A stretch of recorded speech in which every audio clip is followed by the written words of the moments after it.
Assalamualaikum warahmatullahi wabarakatuh. Di sini saya akan menjelaskan tentang apa itu larutan, suspensi, dan juga koloid. Jadi yang pertama itu ada larutan. Sebenarnya larutan ini bersifat homogen karena fase terdispersinya merata sama dengan fase pendispersi seperti air gula.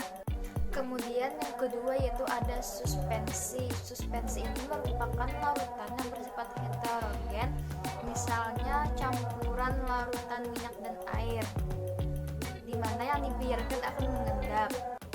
Kemudian yang ketiga yaitu ada koloid, di mana koloid ini merupakan campuran antara larutan dan suspensi. Contohnya yaitu air santan.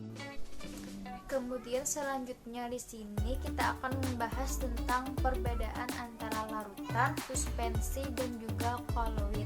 Yang pertama yaitu larutan. Larutan ini mempunyai satu fase jernih, homogen, diameternya kurang dari 1 nanometer, tidak dapat disaring dan bersifat stabil.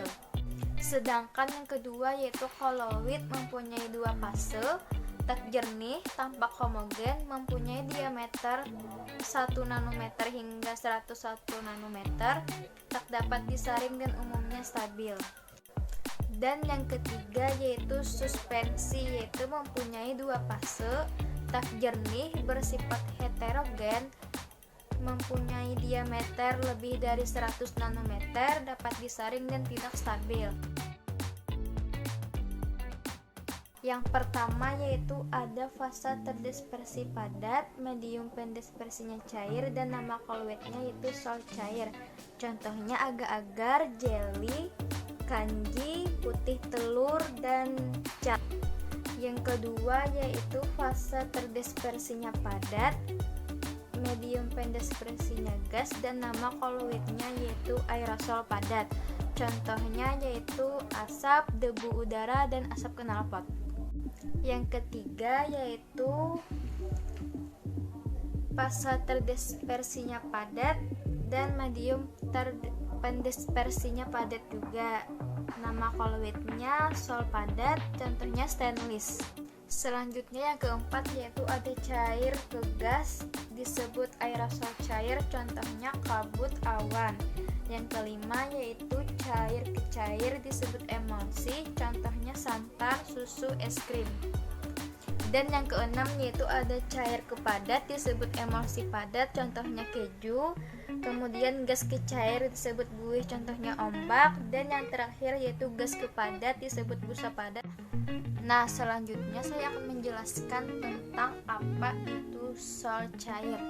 Jadi sebenarnya sol cair ini merupakan hasil dari terdispersinya antara padat dan pendispersinya itu cair. Nah, jadi itulah yang dimaksud dengan sol cair. Kemudian ada aerosol padat, yaitu terdispersinya padatan dan pendispersinya itu berupa gas. Kemudian ada yang disebut dengan sol padat, di mana terdispersinya padatan dan pendispersinya berupa padatan juga. Kemudian ada aerosol cair, di mana terdispersinya cair dan pendispersinya berupa gas. Kemudian ada emulsi, yaitu terdispersinya cair dan pendispersinya juga cair. Kemudian sebenarnya apa sih yang dimaksud dengan dispersi tersebut? Jadi dispersi tersebut adalah penyebaran yang merata dari dua fase, yaitu yang pertama itu fase terdispersi, yaitu merupakan zat terlarut atau biasa disebut dengan fase dalam. Yang kedua yaitu ada fase pendispersi, yaitu merupakan zat atau medium yang biasanya disebut dengan pelarut atau fase luar. Nah, jadi biasanya jumlah pada fase pendispersi itu biasanya lebih besar atau lebih banyak daripada jumlah terdispersi.